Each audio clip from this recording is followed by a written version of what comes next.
Hello, everybody, and welcome to the round two preview. We're back at the MCG Thursday night, 7:20 against the Geelong Football Club. Ugh, Geelong. It's always a reminder of what they are and what we're not when we play Geelong. I do remember last year pretty clearly.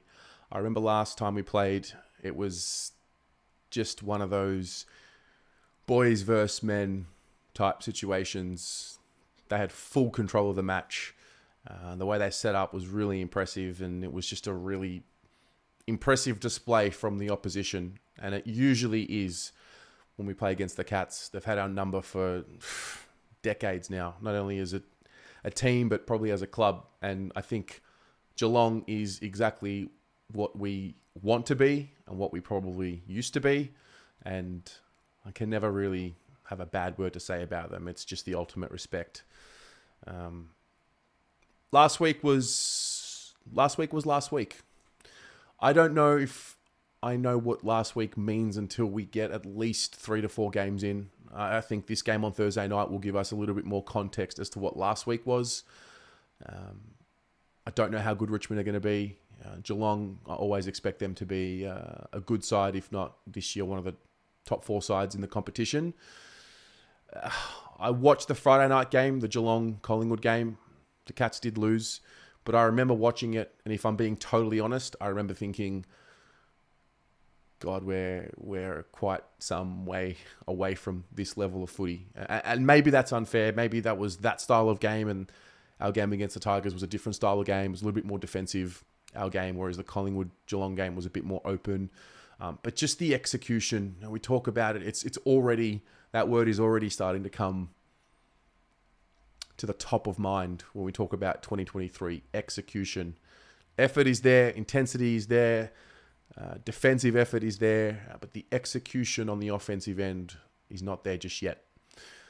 So it's going to be very interesting to see. Cats coming off a loss. Big club, great club, proud club. So we're going to get their best. Having said that, I feel like a game like this will bring out the best in us as well. We are forced to watch all of those mistakes that we made last week, not only in the dying minutes, but early in the game as well. I'm sure they'll be reviewing it in front of their teammates, and I'm sure a lot of them will be looking at the way that they played last week and really have that determination to rectify it. So I think a lot of senior players as well, we just didn't get enough from guys who I expect more from because of their standing in the team, because of their standing in the game.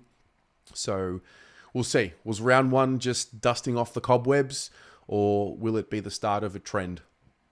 We'll find out. Don't know if we'll find out on Thursday, but we'll find out pretty soon. Team selection.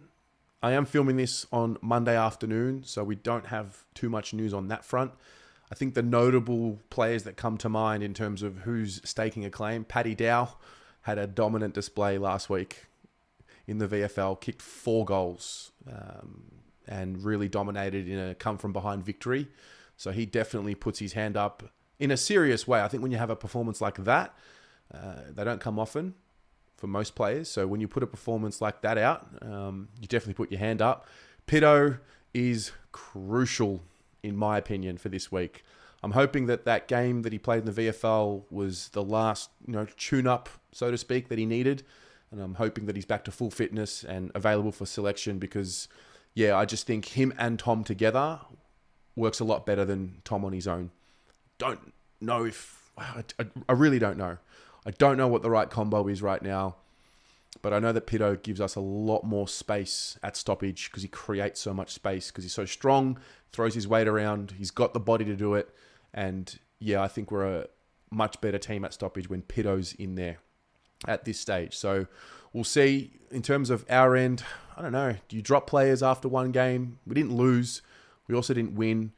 I think we had quite a few underperforming senior players, but I don't know if you change too much. I definitely think Pito comes in. Definitely. Who is that for? I'm not sure. Do you play one of the ruckmen as a sub? Do you play them both? Quite like the idea of a runner coming on. Someone who can really ramp up the running ability of the group in a game. So I think that's going to be a watch this space. Corey Durden, I don't really know what the update is there. If he's available, if his body's ready, we certainly need to improve that forward pressure from last week because it was nowhere near what we know the group can do from a forward pressure point of view. For Geelong, no Tom Stewart, which obviously works in our favour because he's a great player. But I'm a little bit disappointed because I want to play Geelong at their best and I want their best players there because it's the full test. It's the real test. And it's still going to be a test because they're still a great team without Tom Stewart. But obviously he's premier. He's platinum as a player. So he'll miss from what I can see. Sam De Koning also had a bit of an issue, but I think he'll come up for the game. We'll find out more about that later in the week. And then I think the question for me as well, like how are we going to play? Are we going to try and slow ball our way up the ground like last week? If we do, I feel like that's just going to play into their hands, especially that long kick that we put inside 50. Don't know if the drop of the ball last week was exactly where we wanted it to be, the drop zone.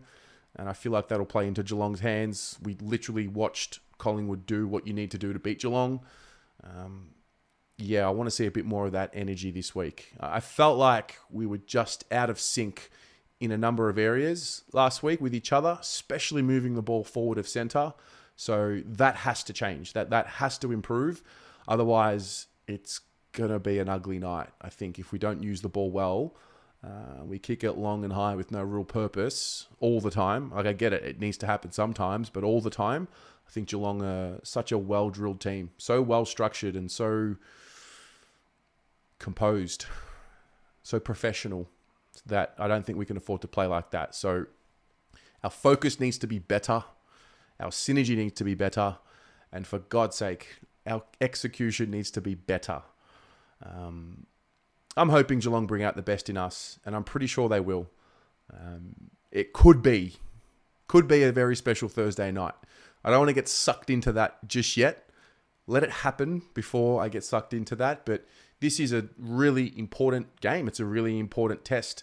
And I'm happy that we've got Geelong this week. I'm happy that we've started the season with Richmond into Geelong because you get the rest of the season to figure out what you still need to do to improve. So, yeah, looking forward to a much, much better performance from the Blues this week. And also looking forward to seeing what it's like to play against the Premiers. I love these matches. So that's where my mind's at. What about you? Where are you placed for Thursday night? Will you be going? If not, where will you be watching it? And how do you generally feel about the game? Let us know in the comments below. It is great to be back. It's great to, I guess it's positive and negative. After a performance that you're not so happy with, you got to move on. You got the next game coming up. But when you win, you want to savor it a little bit. So we're probably in a situation where we don't want to think too much more about round one. So we're happy to move on. But nonetheless, let me know what you think about this week. Chat to you in the comments and see you Thursday night. Go Blues.